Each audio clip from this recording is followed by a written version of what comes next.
Chegou a hora da gente falar de Thor, Amor e Trovão com spoilers, ok? Aqui eu vou soltar tudo, tô alertando já. Eu vou falar com detalhes agora se eu curti o filme, se for um cocô. Eu vou explicar pra vocês todas as referências dos quadrinhos, explicar os outros panteões de deuses que apareceram, explicar o que é a eternidade, até as cabras do Thor eu vou explicar pra vocês. Então vem comigo pra essa análise que tá completaça, vamos lá.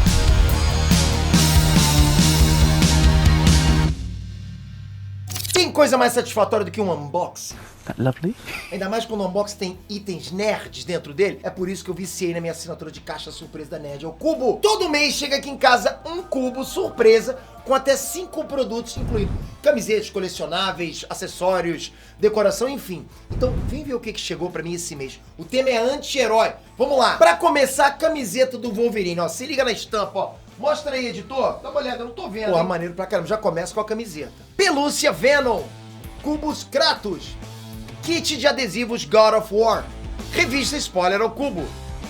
Ah, e a caixa também é colecionável. Se você montar ao contrário, ela vira um personagem. Galera, nesse cubo vem fácil uns R$150 em produtos. Mas eu pago no plano anual R$ 89,99 mais frete. Mas tem outros tipos de assinaturas também. Como, por exemplo, a assinatura para você receber só as camisetas, ok? Então corre no link aqui embaixo para ver as opções de assinatura. E se liga!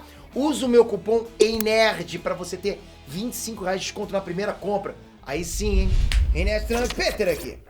Antes de ir pra análise mesmo, tá? Antes de eu falar aqui sobre esse filme do Thor, o que ele impacta pro Semi, eu queria primeiro falar se eu gostei ou não gostei do filme. Porque assim, eu tô vendo que Thor Love and Thunder tá sendo muito criticado na internet. O pessoal tá falando que é ruim e tudo mais. Mas eu acho que é um pouquinho do que aconteceu com o Doutor Estranho no Multiverso da Loucura. As pessoas estão tendo uma expectativa e se decepcionando com essa expectativa. Porque assim, Thor, Amor e Trovão não é um filme ruim, né? Ele cumpre bem a proposta dele. E a proposta dele é ser uma simples comédia romântica de super-herói com trilha sonora do Guns. Se essa é a proposta, os caras fizeram certo, né? Deve ter rolado um cachezinho pra patrocinar a turnê do Guns N' Roses, que tá vindo aí, inclusive. Mas enfim, é um filme divertido, né? Você que tá assistindo lá pela primeira vez, pô, você disser que não se divertiu, que você não vibrou em alguns momentos, você não riu bastante, você tá mentindo, não é possível. Se divertiu, né? O problema é que esse filme não passa muito disso. É uma diversãozinha. Mas é só isso também, entende? Então eu entendo de verdade a galera que ficou decepcionada, porque eu também tô. Eu faço parte da galera que queria algo mais. Principalmente porque esse filme tava adaptando literalmente a melhor história do Thor dos quadrinhos, ponto. É a história mais épica, mais sanguinária, tenebrosa, a história mais incrível do Thor de todos os tempos. A saga do Carniceiro dos Deuses nas HQs. Galera, essa saga foi coisa de outro mundo, foi muito... Você olhava, caraca, que coisa beré. E essa essência, casca grossa, beré, você fazia assim com a cara de... Porra, isso não tava no filme. O filme é... É assim, tava assim. Pô, entendeu? Chega no filme, não passa de uma aventurozinha aleatória, cheia de diálogo bobo, piadoca fora de hora. A minha sensação não é que eu tô vendo um filme do Thor. A minha sensação é que já teve um filme do Thor e esse filme do Taika Waititi tá fazendo paródia do filme original do Thor. Parece, né? Parece aquela coisa do teatro lá com o Matt Damon, né? É uma paródia do filme que a gente queria ver. Porque pra mim parece isso, é como se eu estivesse vendo uma paródia do Thor. Você quer um exemplo? Quando Gorr invade Asgard, metade dos Asgardianos estão morrendo. Enquanto isso, o Thor tá de papinho com a Jane. Todo abobalhado, mudando de uniforme, indo atrás do Mjolnir, fazendo piada com o vilão. Porra, não dá, galera. Só falta falar, não, mas isso é maravilhoso, isso é perfeito. Perfeito, Peter. Não, não é. Depois o Gorr vai embora sequestrando as crianças. O resultado é metade dos guerreiros mortos e os pais tendo que lidar com o sequestro das crianças. Asgard está em caos. É uma situação pesada, uma situação séria, dramática. Custava o filme se levar a sério também nessa hora? Custava. Não, Peter, tem que botar piada em tudo porque é maravilhoso. Não é! Nessa hora não é, para, né? Não, o Thor começa a sessão dele de stand-up e não para mais. Parece que tá nem ligando, tipo, pra tudo que tá acontecendo ali em volta. Tá com ciúme do Mjolnir. Começa a fazer piada pro povo que tava tenso. Valkyrie e Jane brincando com ele também, que coisa bacana. As crianças sendo sequestradas, vamos brincar.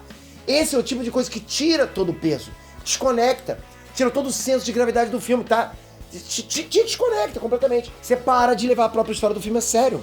Não dá. E precisa de um pouco, por mais que tenha piada, precisa de um pouco de conectividade.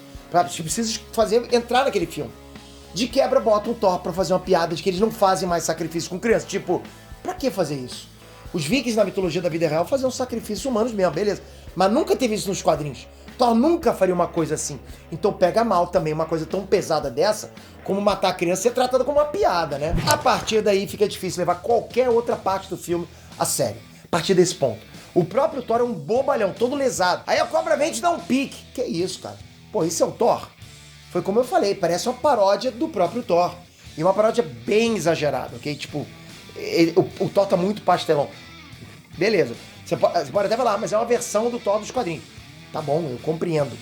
Mas eu compreendo pegar o Thor dos quadrinhos e transformar ele num cara mais leve, né? Porque o Thor dos quadrinhos é muito radical. É um cara que, porra, eu adoraria ver isso no cinema, como era nos primeiros filmes. Mas não do jeito que tá agora. Então, beleza, dá até pra rir e se divertir, é um filme divertido. Mas os fãs que foram pra ver um filme épico do Thor, uma adaptação épica da história do Gorr, vão sair decepcionados. Só de você ver a primeira cena, você já fica decepcionado. O visual do Gorr é totalmente genérico. Simplificaram a história dele pra ele ter só filhas, sendo que nas HQs foram inúmeras tragédias que aconteceram na vida dele, pô. Ele tem um background muito triste, era pra estar até no Naruto esse cara. A Necro-Espada tem um background gigante nas HQs. É a espada do Knu, galera. E o filme nem se dá o trabalho de explicar o mínimo, explicar sobre a Hela, pelo menos, né? Já que tinham confirmado antes que a Hela tava com a Necro-Espada, se bem que nesse filme não estão mais considerando isso, pelo que eu entendi. E o pior fica quando o Gorr entra lá naquele oásis do deus do sol do povo dele. Galera, que CGI é aquele?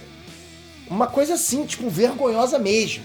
O CGI desse filme é um dos mais fracos do UCM. Você vê claramente o corpo dos personagens deslocado no cenário.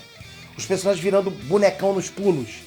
Eu acho que daqui pra frente a tendência é piorar. A gente vai ver mais filmes genéricos do UCM destruindo histórias épicas das HQs. Vamos ver mais computação gráfica de baixo nível, porque esses filmes têm cada vez prazo mais curto pra entrega, né?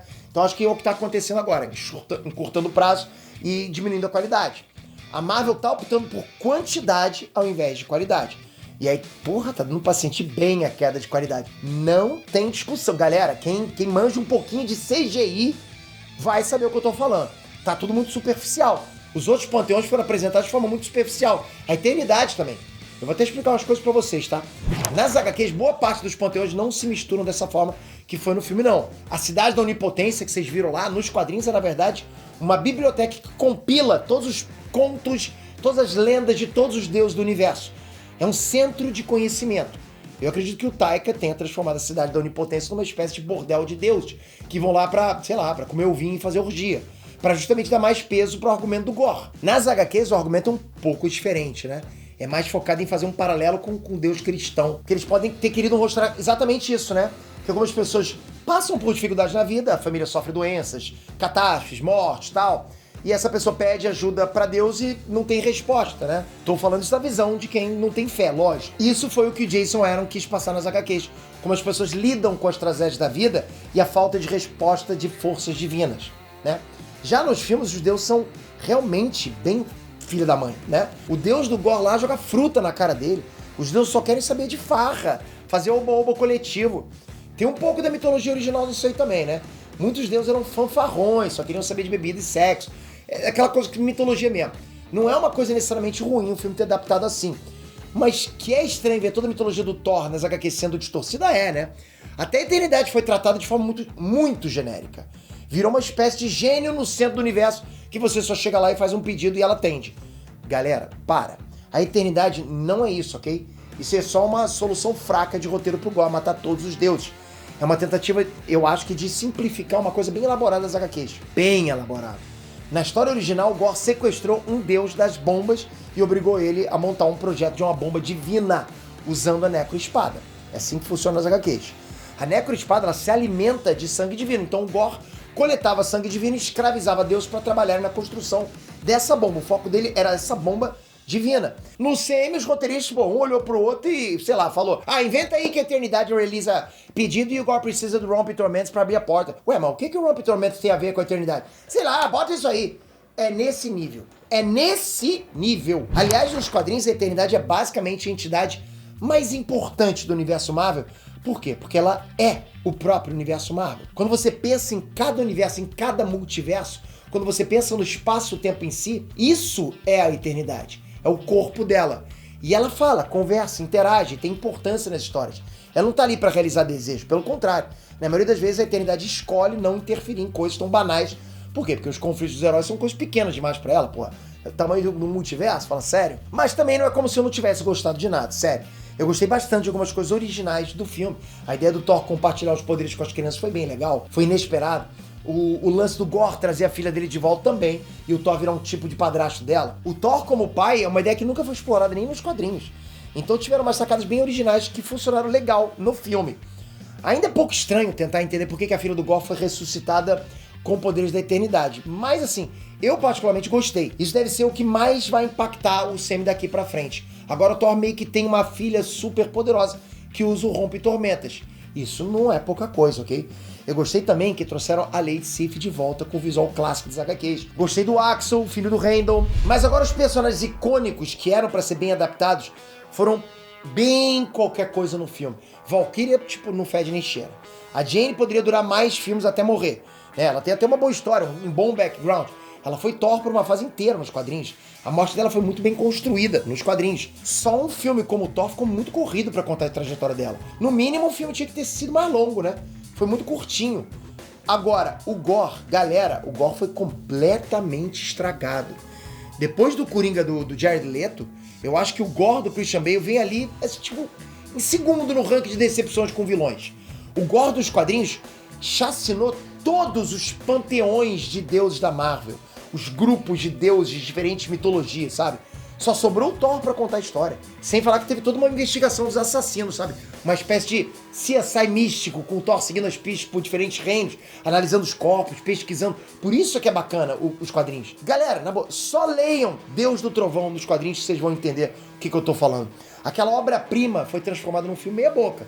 Essa é a verdade. Esse Gorr foi um crime. E a culpa nem é do Christian Bale, coitado, na boa. Ele mandou super bem com o que pediram pra ele fazer. Era igual na época que eu criticava o Homem-Aranha do Tom Holland. Ela ficava braba como se eu estivesse falando do ator. Eu não tava falando do ator, nunca falei do ator. E sim do personagem do ator. O resultado do personagem não é só o que o ator faz. É o que o produtor pede. É o que o roteirista escreve. O que o diretor quer, o que o figurinista monta, sabe? O maquiador, o dublê, tudo. Sabe? É até o que o estúdio de edição pede pra ele. Eu adoro o Tom Holland, sempre falei, pô, o cara é top, já vi outros filmes dele muito tops, né? E aí quando eu vi o último filme do Homem-Aranha, eu falei, pô, Tom Holland mandou bem demais. Que Homem-Aranha é épico. Ah, o Peter mudou de ideia. Lógico que eu mudei de ideia. Pô, realmente ele pegou, escreveram bacana uma história pra ele, um roteiro bacana. Então, ele conseguiu mostrar pra que ele veio, né? E na primeira cena do Gorr, depois que ele entra na água, a maquiagem já se desfaz todinha. Principalmente na boca dele. De cara, você já se desconecta ali do filme, porque você tá vendo a maquiagem desfazer. Depois você vê aquele CGI todo mal feito na cena. Então, a partir do momento que outras coisas se desconectam da cena, você já começa a perceber que é um ator atuando. Já fica mais difícil do seu cérebro aceitar de forma natural a atuação do Christian Bale. Mesmo que a culpa não seja dele.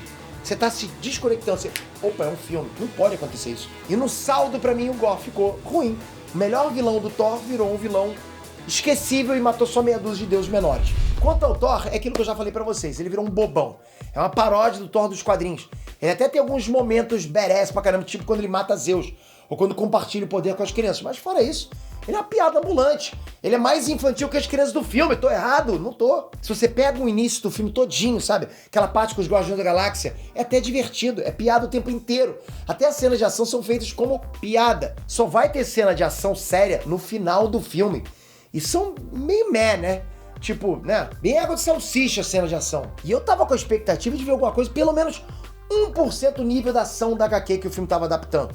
Porque na HQ a luta contra o Gorr é uma mega luta cósmica, porra, pelo espaço. Eles voando para anos-luz de distância pelo espaço com os ataques, destruindo planetas ao redor com o impacto dos Gorr. Pum, pum. Imagina se isso acontece no filme. Porra, tu ia sair de lá, puta que filmaço, Peter. Você ia sair assim, planetas explodindo, um olhando pro outro sério, sabe, sem fazer piada. Pô, mesmo se não fosse uma luta cósmica, faz uma luta de super pesado, bacana, sabe? Impactante, que você sinta os golpes, sabe? Que você sinta a força, o poder dos personagens, igual foi Superman vs Zod em Homem de Aço, por exemplo. A gente tinha que sentir isso. Por isso que esse é o tipo de filme que decepciona qualquer fã. Você começa a perder as esperanças de ver o Thor ser bem representado no cinema. Começa a perceber que só vão fazer coisas genéricas assim. E eles nem precisam se preocupar muito com a qualidade. É só seguir a fórmula Marvel atual. Joga um monte de efeito especial, até quando o personagem bebe água. Deixa o filme bem escuro pra pra esconder o CGI fraco, bota umas explicações simples de roteiro pra ficar, tipo, sabe, tudo sem nenhuma profundidade. Copia alguns quadros das HQs pra fingir que tá fiel, sabe, e complementa lá com 2 horas de piada pro público ficar rindo e não prestar atenção nos problemas que o filme tem. Essa é a fórmula da Marvel atual. Quando você tá vendo lá as cabras gritando o tempo todo, você tá rindo, descontraindo, né? Você não tá se perguntando como é que elas são tão fortes pra puxar o barco. Nem se perguntando por que não são cabras mágicas. Agora, quem é fã sabe que o Tooth Gnasher e o Tooth Grinder são seres místicos, clássicos das histórias do Thor. Eles são os deuses das cabras, são amigos do Thor. Podem carregar o Thor em super velocidade pelo espaço. São inúmeras vezes mais rápidos que a luz. Já no Semi, eles são simplesmente uma piada. Vocês percebem isso? 90% da mitologia do Thor foi colocado no filme não para ter alguma importância ou profundidade, mas simplesmente para servir como piada. 90%. Foi o que eu falei. Se você quiser só se divertir numa sessão da tarde da vida, top, beleza, você vai curtir. Mas se você é fã, você tava esperando alguma coisa a mais, esperando que honrassem a história original, ou menos que entregassem algo digno do personagem mesmo no CM, daí pra você o filme vai deixar de ser divertido e virar decepcionante. Vai acontecer. Então eu entendo tanto quem gostou do filme, quem se divertiu, né?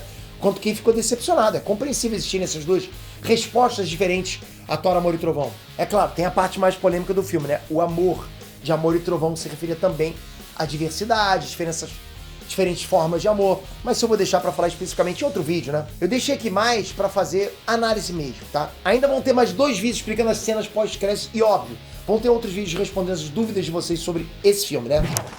Então comenta aqui embaixo se você gostou desse filme, tá? Comenta aqui embaixo se você tem alguma dúvida também sobre esse filme, que quem sabe eu não trago isso aqui em forma de vídeo. Obrigado. Toca aqui agora, se inscreve no canal, é importante, galera. Importante, se inscreve com o sininho também, ativa o sininho para você não perder os próximos vídeos. Obrigado por mais um vídeo, bom demais. Tô no meu cenário antigo, né? Voltando a fazendo meu cenário antigo, gosto demais daqui. Tamo junto, espero você no próximo vídeo. Valeu, galera. Fui!